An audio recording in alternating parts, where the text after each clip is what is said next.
Hello students, Calcutta ইউনিভার্সিটির Bengali অনার্সের major paper হিসাবে থার্ড সেমিস্টারের বেশ কিছু প্রশ্নপত্র দিলাম। তো সেই প্রশ্নপত্রগুলো তোমরা তৈরি করো।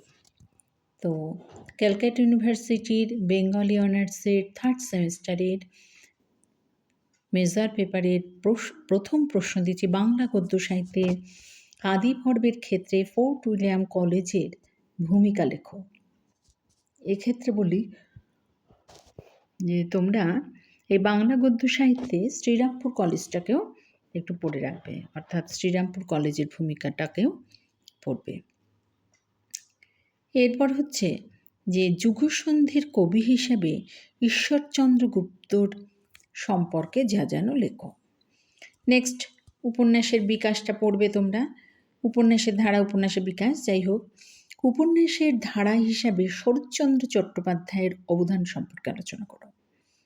নেক্সট ছোট গল্প হিসাবে রবীন্দ্রনাথ ঠাকুরের অবদান আলোচনা করো।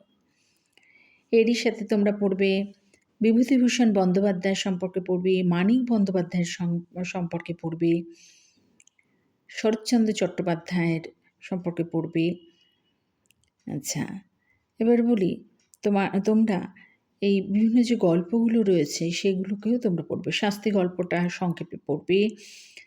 যারা কবিতা সম্পর্কে বলতে বলাকাটা পড়বে, আর এদিকে নবকুমার সম্পর্কে পড়বে। আর এগুলো হচ্ছে 15 নম্বরের প্রশ্ন। এবারে আসি 5 নম্বরের প্রশ্নের ক্ষেত্রে বলি যে তুমি গদ্য সংক্ষেপে লেখো। পদাতিক কবি হিসাবে সংক্ষেপে লেখো। গিরিশচন্দ্র ঘোষ সম্পর্কে লেখো, বিষ্ণুদের সম্পর্কে লেখো, সীতার বনবাস সম্পর্কে লেখো, আনন্দমঠ সম্পর্কে লেখো। এগুলো হচ্ছে টিকা হিসেবে লিখবে 5 মার্কসে। নবান্ন নাটক হিসেবে লিখবে। এছাড়া পদ্মা নদীর মাঝিটা সবটাই পড়ে রাখবে, যাতে কিনা তোমরা প্রশ্ন আসতেই পারো। নীলদর্পণ নাটকটাকে দেখে সম্পর্কে। এছাড়া সমাচার দর্পণ সম্পর্কে লেখো, সংক্ষেপে পড়বে তোমরা এটা। আচ্ছা, মেঘনাদ বধ কাব্য সম্পর্কে তোমরা একটু পড়ে রাখবে। আর বেলা অবেলা কালবেলা, এটার সংক্ষেপে তোমরা একটু পড়ে রাখবে। সম্পর্কে যদি আসে তাহলে তোমরা সেটা লিখতে পারবে। তাহলে এই সবগুলো দিলাম, এগুলোকে মোটামুটিভাবে তোমরা তৈরি করতে থাকো।